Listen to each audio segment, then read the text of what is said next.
tardes. La cercanía del 1 de mayo concede una especial relevancia a los temas previsionales y laborales y a todo lo que gire en relación con el mundo del trabajo, entendida en esa acepción a los hombres y mujeres que trabajan dependiendo de una empresa, sea esta pública o privada. Los trabajadores en estos días son protagonistas en la noticia. Y así lo han entendido ellos, y desde que se creó esta celebración ya hace más de un siglo, la celebración del 1 de mayo, sus dirigentes en estos días levantan sus voces para referirse o reclamar reivindicaciones que sus respectivos gremios requieren. El tema tiene muchos ángulos, de los cuales solo podemos tomar algunos, por razones de tiempo. Hemos elegido dos. El tema de la seguridad social, en este caso vamos a hablar de las AFP, y el otro tema son algunos aspectos del plan laboral. Para conversar sobre estas materias, hemos invitado hoy al ministro del Trabajo y Previsión Social, Guillermo Artur, a Juan Aristía, vicepresidente de las administradoras de fondos de pensiones. Superintendente. Cambio el nombre, gracias, es superintendente, no vicepresidente. Y hemos invitado también a don Francisco Walker, presidente de la Sociedad Chilena de Derecho del Trabajo, abogado y profesor de la Escuela de Economía de la Universidad de Chile. Y para entrar directamente en materia, le tenemos una pregunta también muy directa al ministro del Trabajo. Ministro, ¿en qué se basa la autoridad para afirmar que la legislación laboral chilena, el plan laboral, contiene los ingredientes básicos para crear un clima de armonía entre patrones y trabajadores? Gracias, Manuel. La legislación laboral chilena, al igual que las legislaciones laborales de la mayoría de los países, asume el hecho de que el trabajador se encuentra en una posición de relativa debilidad con respecto a su empleador. De manera que, por ello, trata de compensar esa situación de mayor debilidad, consagrando en su favor un conjunto de derechos que lo ponen en una posición de mayor igualdad. Al consagrar estos derechos y al colocarlo en una posición de mayor igualdad con su empleador para la negociación, yo creo que de algún modo se está garantizando una relación armónica entre trabajadores y empleadores. Estos derechos, naturalmente, que hay que establecerlos en términos razonables, porque está visto que una protección excesiva, una reglamentación demasiado exagerada, termina por afectar la principal protección que merece el trabajador, que es el derecho a contar con un empleo. Está demostrado en todos los países que a mayor exceso de reglamentación en estas materias se inhibe más a los empleadores de contratar trabajadores y en consecuencia se perjudican los niveles de empleo. Por ello yo creo que la protección que establece nuestro código es una justa ecuación entre la protección que se debe a los trabajadores y la protección que se debe a los niveles de empleo. ¿Y cuáles son los puntos específicos en que se basa esa protección? Bueno, depende. En materia de relaciones individuales se consagra una serie de derechos que son de carácter irrenunciable. Incluso la ley los consagra en esa forma, en que el trabajador no puede renunciarlos aunque quisiera hacerlo, ¿cierto? Sistema de vacaciones pagadas, de protección a la mujer, de protección a las remuneraciones, de limitación a la jornada de trabajo, etc. Consagra todo un sistema de negociación colectiva, o sea, la ley le permite al trabajador enfrentar a su empleador para fijar las condiciones de trabajo colectivamente, asesorados por una organización sindical. Y también está todo el título correspondiente a las organizaciones sindicales, que son organizaciones que libremente forman los trabajadores para poder trabajar en pro de la defensa de sus intereses. Profesor, según usted, ¿se dan esas condiciones en Chile que permitan que el trabajador se sienta protegido, defendido en sus intereses?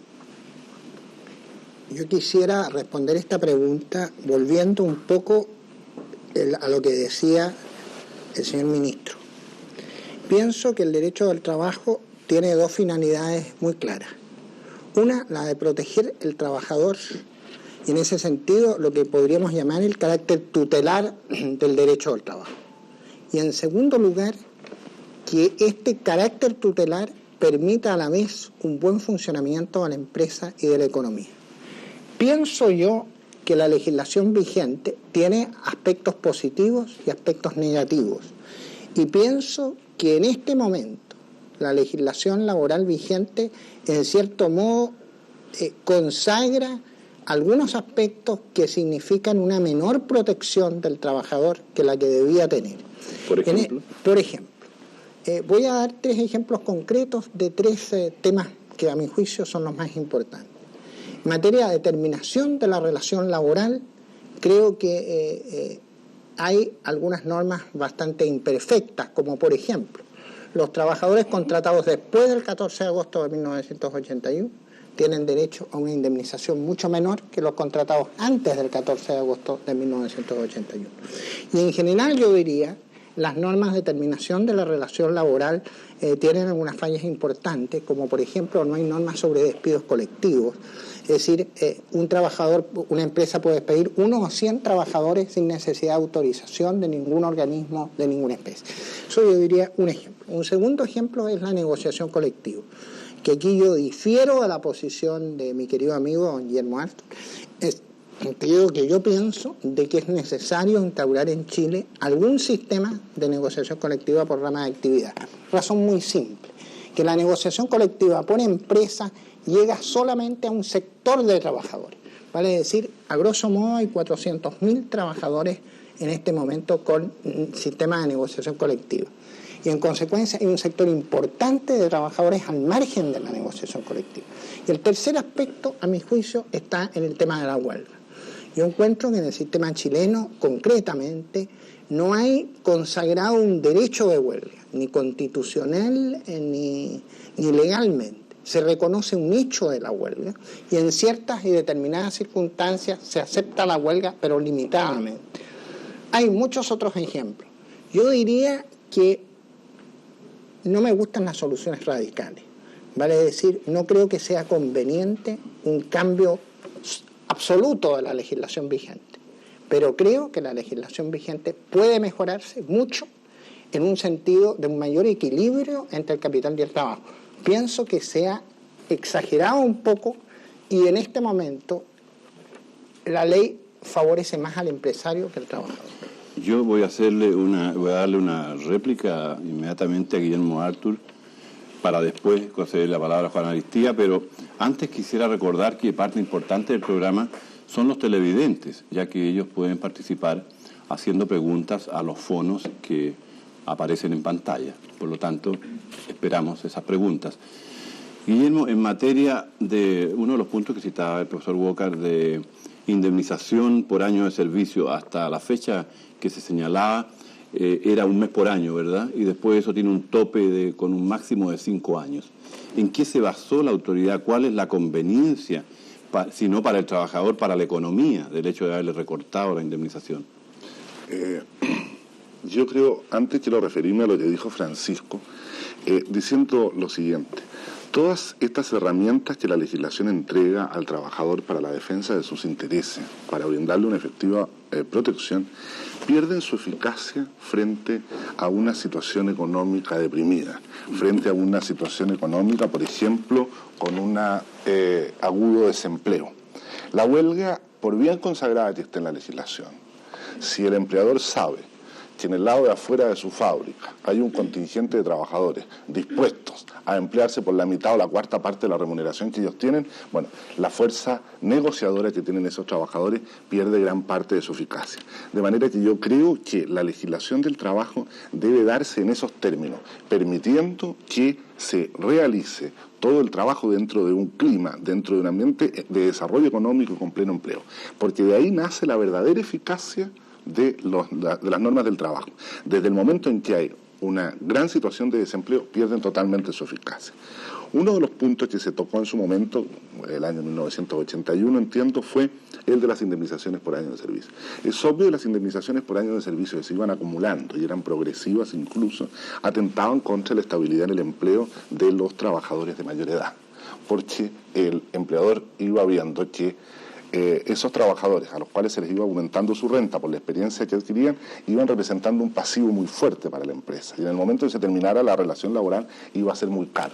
De manera que, por una parte, quedaban más o menos inhibidos de aumentarle mucho las remuneraciones y por otra, estaban siempre bajo el riesgo de ser despedidos. Otro aspecto que tocó Francisco es el de la huelga. Yo creo que en materia de huelga es efectivo y se ha criticado mucho la posibilidad que tiene el empleador durante la huelga de contratar personal de reemplazo. Porque con esto, sostienen los detractores de esa norma, se estaría quitando poder negociador al trabajador. Yo creo que ello no es así.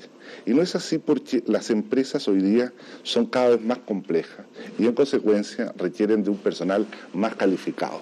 Yo no veo que el empleador pueda en un día improvisar a trabajadores especializados que le manejan máquinas costosísimas o que tienen ya una experiencia en la operatoria de la empresa. De manera que creo que no se pierde en ese sentido la defensa que tienen los trabajadores por medio de la huelga. Y por otra parte, creo que la forma como está diseñada, a través de que el empleador pueda contratar personal de reemplazo, permite una solución espontánea de la huelga. ¿En qué sentido? En que es la forma en que los trabajadores y el empleador van a lograr demostrar cuál es el aporte de cada uno a los beneficios que derivan de la gestión empresarial. Cuando la huelga se establecía sin la posibilidad del empleador contratar a personal de reemplazo, ¿qué pasaba? Que simplemente la empresa tenía que paralizar. Bueno, la autoridad no podía permitir que la empresa se mantuviera paralizada por mucho tiempo. ¿Cómo se solucionaba?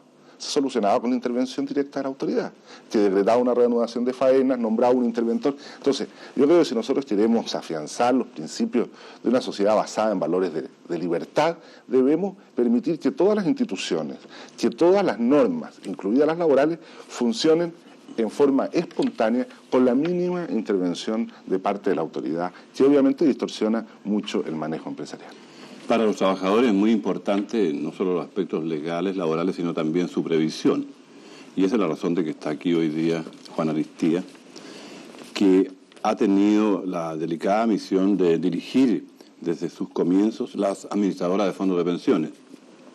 Se crearon el 1 de mayo, ¿verdad, Juan? Sí, partió el sistema el 1 de mayo. Entonces estaríamos hablando de 8 años a la fecha ya. Y seguramente tú traes un balance de lo que ha sido esta gestión. ¿Cómo piensas tú que ha funcionado el sistema y cuáles han sido los beneficios que hasta ahora se perciben o que han podido percibir los trabajadores? Ya, pero un poquito antes, oye, quisiera referirme a un punto que se tocó recién y que mencionó Francisco en relación a la negociación por área en aquellas empresas que por su tamaño muy chico no lograban negociación colectiva. Él planteaba que este sería una manera de hacer llegar un mayor poder negociador a ese tipo de empresa al establecerse la negociación por área. A mí me parece que, sin ser un especialista en esa materia, que esa es una forma de solucionar ese problema un poco inconveniente, porque dentro de una misma área de actividad económica hay muchos tipos de empresas. Hay empresas chicas, empresas grandes, empresas en mejor situación, empresas en peor situación. Entonces, ¿qué ocurre si se establece una negociación por área? Se establece, ¿no es cierto?, para todas esas empresas de ese grupo las mismas condiciones, con lo cual, indudablemente que se está poniendo en las mismas exigencias a empresas en distintas situaciones económicas, lo cual puede acarrear la quiebra y la desaparición de muchas empresas más débiles dentro de esa área, con la consiguiente inconveniencia, cesantía y menor empleo de muchos trabajadores. Esa sería la razón de ser entonces de la legislación que contempla la negociación por empresa y no por área. Tú no has respondido lo primero, pero te está haciendo una seña, señor Walker. Yo me permito, con mucho respeto y afecto, discrepar de mi amigo Juan Aristía. Quisiera decir primero que en prácticamente todos los países de Occidente hay negociación colectiva por rama de actividad. Que todos los economistas laborales, en un 99%, son partidarios de negociación colectiva por rama de actividad. Segundo, que el problema que plantea don Juan Aristía ha sido solucionado por casi todas las legislaciones del mundo en la forma siguiente: en que los tarifados no son, y llamemos tarifados o convenios por ramas, no son convenios uniformes, sino que son convenios que toman en cuenta las distintas modalidades de las distintas empresas. Me explico.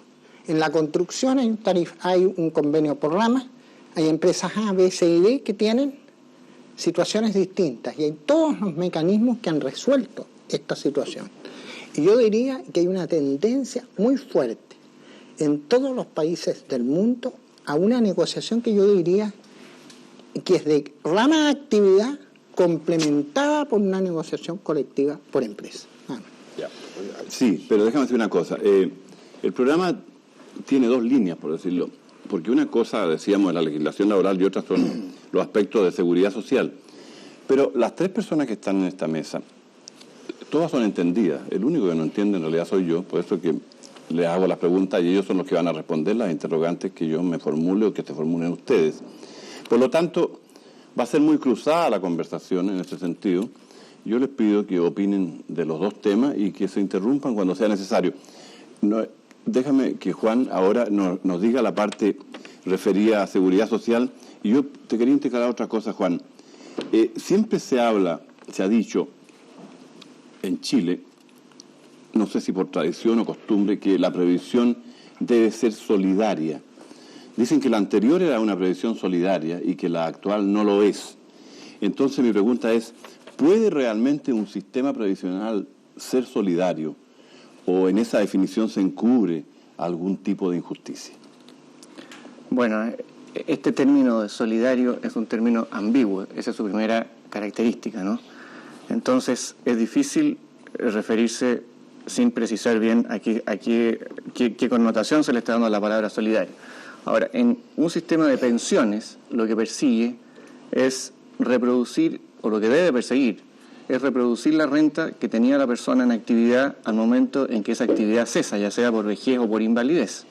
Un sistema de pensiones es más perfecto en la medida en que es capaz de reproducir mejor esa renta, porque ese es su objetivo, mantener una renta a la persona en el momento en que esa persona deja de trabajar.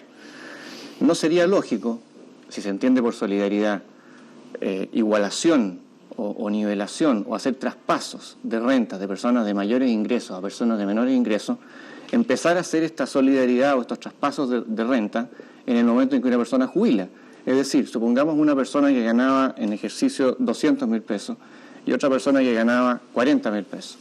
Si esas personas vivieron durante su vida con esas diferencias de sueldo y la sociedad permitía y aceptaba y se basaba en esas diferencias de sueldo, no veo yo que vaya a ser lógico que al momento en que esas dos personas jubilan, en ese momento se descubra que tiene que haber una solidaridad en las pensiones y a la persona que va a jubilar con una renta correspondiente a los 200.000 pesos se le quiten sus recursos, ya sea del fondo de pensiones o de cualquier otra parte, para traspasárselos a la persona que va a jubilar con menos.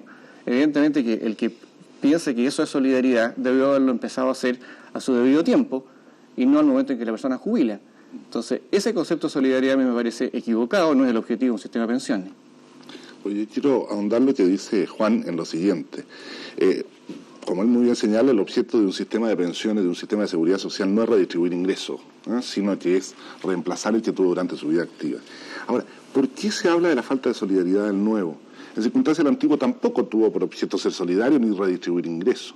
Simplemente era un sistema de reparto que estaba estructuralmente desfinanciado. Yo creo importante señalar esto en este programa. El sistema de reparto se basaba en una especie de transferencia generacional entre los trabajadores activos, financiaban la pensión de los trabajadores pasivos. Cuando la relación entre uno y otro era lo suficientemente amplia, bueno, ello era posible. En los años 60, creo, Juan, tú me corriges, que había una relación de 10 trabajadores activos que financiaban la pensión de un pasivo. Después, por razones de índole demográfico, por aumento en las expectativas de vida de los trabajadores de mayor edad, la relación se acortó a poco más de 2 a 1. De manera que eso era imposible mantener un sistema de pensiones basado en la transferencia generacional, sin aumentar las cotizaciones a un nivel que habría deteriorado fuertemente los niveles de empleo. Para continuar tenemos muchas preguntas. Hemos seleccionado una para Guillermo Artul. ¿Qué hace, Guillermo, el Ministerio del Trabajo para proteger la sindicalización de los trabajadores?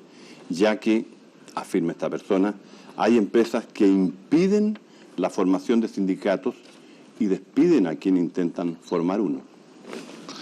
Mira, la legislación, el Código del Trabajo actual, por primera vez consagra el principio de libertad sindical, en el sentido de los trabajadores hoy día pueden formar sus organizaciones sin autorización previa. De manera que las facilidades que entrega la legislación nunca fueron vistas antes en nuestra historia legislativa. Por el contrario, para formar un sindicato antes del Código, en los gobiernos anteriores, se requería un decreto supremo del Ministerio del Trabajo, o sea, una autorización de la autoridad política que obviamente que postergaba a aquellos que no eran del signo que les interesaba.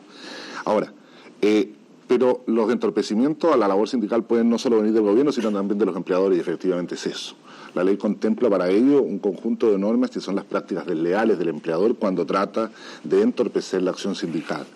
Yo estoy de acuerdo que muchas veces demostrar que hubo una práctica desleal en los tribunales es difícil, pero las normas están, de manera que se tiene que recurrir a los tribunales por prácticas desleales con el objeto de los tribunales corrijan esa situación. En todo caso, creo que ha ido cediendo ya ese temor que existía entre los empleadores hacia las organizaciones sindicales. Y yo creo que toda ocasión es propicia para pedir a los empleadores que entiendan que los trabajadores necesitan recurrir a sus organizaciones más representativas con el objeto de poder discutir en una mejor posición con ellos. No hay que tenerle miedo a las organizaciones sindicales porque son las interlocutoras válidas de los trabajadores. Profesor Bócar, ¿usted está de acuerdo con lo que dice el ministro? Yo quisiera en esta materia dar mi opinión y recoger las últimas palabras del ministro.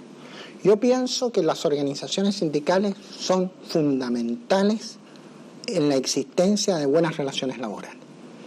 Pero al mismo tiempo reconozco que hay menos organizaciones sindicales que las que debieran haber. Porque ahora son libres, por tanto.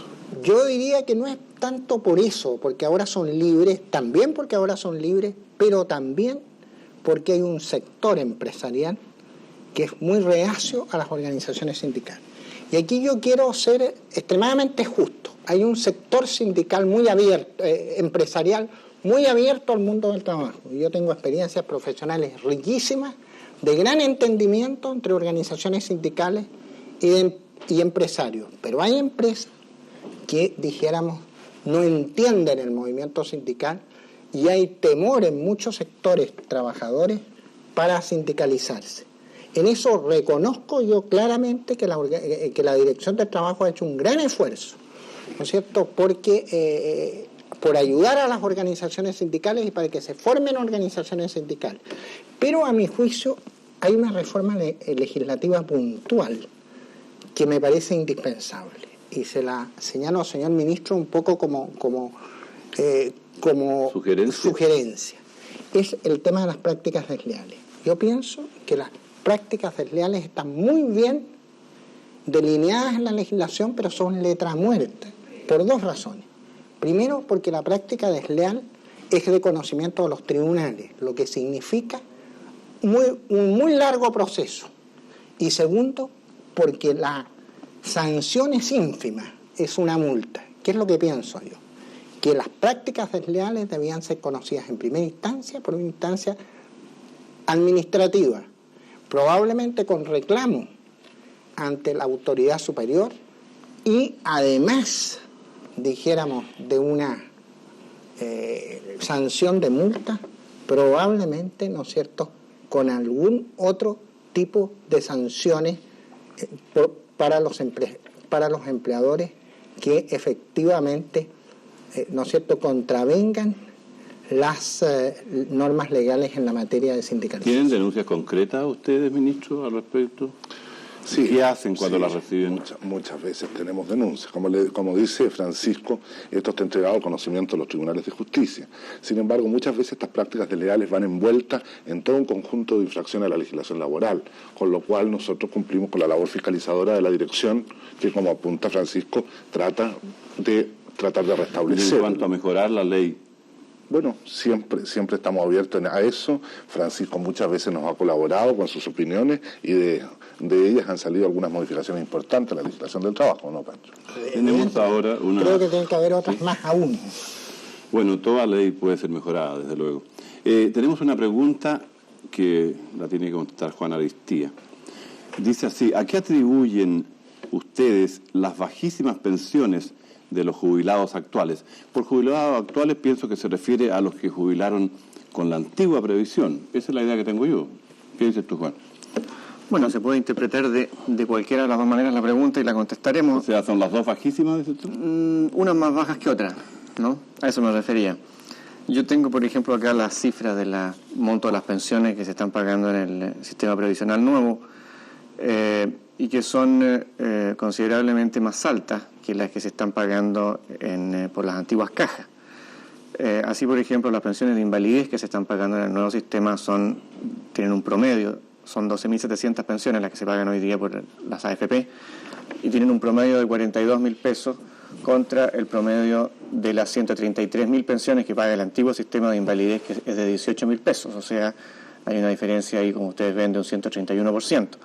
Y con respecto a las pensiones de vejez, en el nuevo sistema, el promedio de las 12.500 pensiones que se están pagando de vejez por las AFP es de 21.000 pesos contra 14.000, las 252.000 pensiones que se están pagando en el antiguo. Hay un 47% de diferencia. Las pensiones de vejez que se pagan en el nuevo sistema provienen principalmente del valor del bono de reconocimiento. Estas pensiones en el futuro, cuando se paguen propiamente con la capitalización individual de las personas en sus cuentas de ahorro, van a ser muy superiores, van a corresponder aproximadamente al 70% de las últimas rentas de la persona. Ahora, con respecto a la pregunta de este señor, ¿a qué se atribuyen o por qué se puede hacer, que es lo más importante? ¿Qué se puede hacer? Eso no me corresponde a mí decirlo, si se refiere a las pensiones del antiguo sistema, ¿no? O sea, ahí no se puede hacer nada. ¿Qué se pudo hacer? Cambiar el sistema. Claro, eso ya se hizo, efectivamente. Lo que se hizo. Ahora, yo quiero señalar lo siguiente, que la gran diferencia entre un sistema de reparto y un sistema de capitalización individual como el que hay hoy día es que el sistema de reparto, el que hace el llamado reparto, ¿no?, o distribución, es el Estado. Y entonces el pensionado siempre está siendo para el Estado una carga más.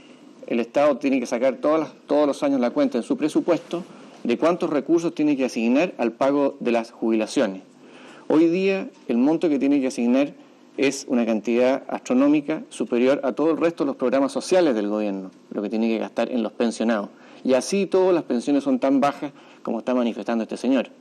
¿Por qué ocurre eso? Porque el Estado no acumuló ni invirtió los recursos que esas personas cotizaron a lo largo de toda su vida de trabajo, cosa que sí está ocurriendo actualmente.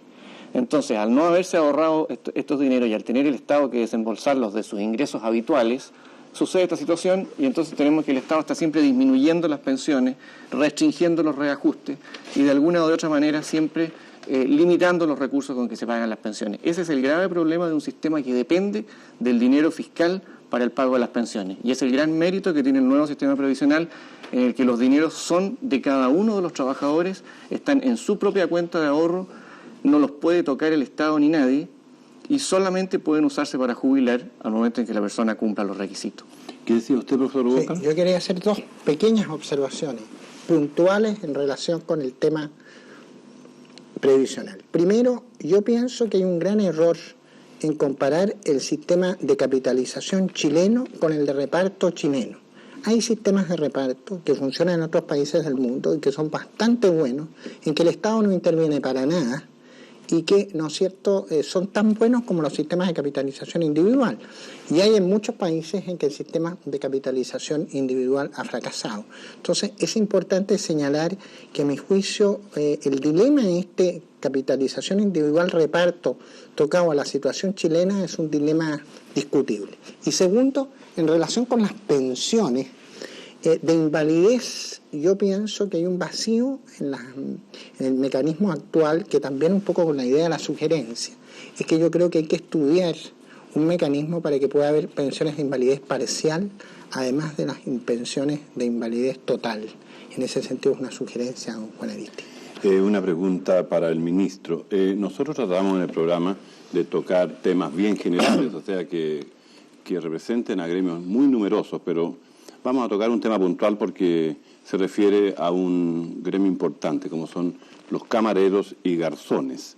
La pregunta dice, ¿por qué van a cambiar los turnos de trabajo de camareras o camareros y garzones?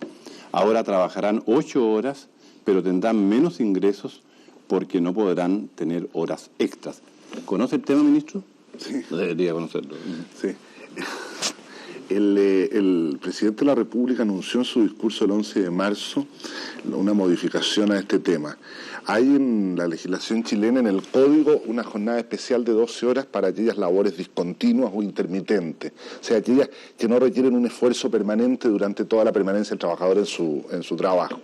Entonces, esas pueden llegar hasta 12 horas. Ahora, a juicio nuestro, los nuevos sistemas de trabajo hicieron perder esta característica de intermitencia o discontinuidad que hacía necesario o justificaba la extensión de la jornada. Por ello, entonces, se eliminó esta jornada, se va a eliminar esta jornada especial de 12 horas y se va a llevar a las 8 horas. Ahora, creo que en la pregunta hay un error en su formulación. Es ahora cuando va a tener derecho a recibir horas extraordinarias, porque las 12 horas eran jornada ordinaria, de manera que dentro de las 12 horas no cabían horas extraordinarias. Ahora, como van a ser 8 horas, si el empleador quiere extender la jornada, va a tener que pagar con el aumento correspondiente a la jornada ordinaria. Pero yo creo que Francisco coincide conmigo en el sentido de que se han perdido las características de intermitencia que justificaban jornadas tan extensas. Ahora, yo creo que, ¿no es cierto?, es un gran avance de suprimir esta jornada de 72 horas, que no solo el caso de los garzones, sino que también de los vigilantes privados, y es una reivindicación muy sentida de todo el movimiento sindical chileno, sentido de suprimir esta jornada de 72 horas, y yo creo que si eso sale va a ser un gran avance. Tenemos otra pregunta, doy una explicación a los anteriores televidentes que no dice un nombre. Fernando Huerta hace la siguiente pregunta para Juana Listía. ¿Qué solución le darías tú, Juana, a una persona que ha trabajado 35 años, se encuentra actualmente cesante y al no tener 65 años no puede jubilar, ni puede tampoco retirar sus fondos provisionales? Bueno, esa persona puede... No es efectivo que por no tener 65 años no pueda jubilar. En el nuevo sistema previsional no es una exigencia tener 65 años para poder jubilar. Desde que se dictó la ley, teóricamente era posible jubilar con menos de 65 años, si bien era difícil lograrlo. Desde el año pasado, en que se hizo una modificación legal que permite incorporar el bono de reconocimiento antes de tiempo, se puede jubilar con anticipación, y de hecho en este momento hay alrededor de 1.000 personas, y ya en el curso de un año hay 1.000 personas jubiladas anticipadamente con un promedio de edad de 58 años que han logrado su jubilación anticipada. De modo que esta persona lo que tiene que hacer es acercarse con sus antecedentes a su AFP y plantear que le estudien la posibilidad de jubilar anticipadamente, y si no le va bien o no lo atienden, puede recurrir a la superintendencia para contestarle si efectivamente analizarle sus antecedentes. La mayoría de las preguntas están referidas al tema previsional. Una de don Jorge Martínez dice, ¿por qué no se puede postular a un subsidio habitacional a través de los fondos que esta persona tiene? Hace un tiempo conversamos el tema, ¿te acuerdas, Juan? Sí. En orden a por qué no se podría, ya que una vivienda también es un ahorro, usar parte de esos fondos para dar el pie por una casa, por ejemplo. Bueno, en estricto rigor lo que ocurre es lo siguiente. El fondo de pensiones es acumulado, ¿no es cierto?, para un objetivo bien específico, que es el de pensionarse. Si ese mismo dinero se le presta a la misma persona para otro objetivo, como es comprarse una casa, lo que está ocurriendo es de que se está trasladando el objetivo primario de la ley a otro objetivo que es contrapuesto al primero. ¿Por qué digo que es contrapuesto? Porque si no fuera contrapuesto no habría ningún problema. ¿Por qué es contrapuesto? Porque si a una persona se le presta el dinero de su cuenta individual para hacerse una casa, ese dinero habría que cobrárselo, ¿no es verdad?, con sus respectivos intereses para poder pagarle después una pensión. Ahora, si esa persona no puede pagar ese dinero o se ven dificultades para pagar ese dinero, como suele ocurrir con los préstamos, tendría que ir a quitársele su propia casa para a continuación poderle pagar una pensión. Situación bastante absurda. O sea, lo que ocurriría es que lisa y llanamente se habría cambiado el objetivo del dinero acumulado, que era para pagarle una pensión, por otro objetivo que es construir una casa. Y eso sería un absurdo, ¿no? En ese caso, más valdría de frentón no haberlo hecho cotizar y haberlo hecho cotizar para la vivienda. Esos objetivos contrapuestos son los que no se pueden permitir. Sin embargo, sí se puede hacer a través de la cuenta de ahorro voluntario que se instauró hace un año atrás, en el sistema previsional, las personas pueden ahorrar, independientemente de lo que ahorran para su jubilación, pueden ahorrar en la cuenta de ahorro voluntario, y esa cuenta sí sirve de pie para el ahorro que le permite optar a un subsidio para la vivienda, y de esa manera entonces puede aprovechar su AFP para optar a una vivienda. En el minuto que nos queda, alcanzamos a hacerle una pregunta más al ministro Artur. ¿Cuándo se va a publicar, Guillermo, la ley de las 8 horas que deberían trabajar los vigilantes privados? Acaba de iniciar su trámite legislativo, de manera que depende un poco de eso. Yo no podría asegurar cuánto. Ojalá sea lo antes posible. Nos habría gustado para el 1 de mayo. Me temo que no alcance. No va a alcanzar. No sé. Pues en una de esas sale, pero no puedo asegurarlo. Pero ya inició el trámite legislativo. Ya el proyecto de ley está firmado por el presidente, por todo. Bueno, todos sabemos un poco más hoy sobre temas laborales y sobre la situación previsional chilena, la situación de los imponentes, principalmente en AFP. Agradecemos mucho la presencia del ministro del Trabajo, Guillermo Artur, de Juan Aristía, superintendente de AFP, y del profesor Francisco Walker. Gracias por haber asistido con nosotros a este almorzando. Para mañana anunciamos, como todos los viernes, el tema de actualidad política que conducen Gloria Stanley y Cecilia Serrano. Los invitados son Genaro Arriagada, vicepresidente del Partido Demócrata Cristiano, y Miguel Otero, vicepresidente de Renovación Nacional. Por mi parte, muchas gracias.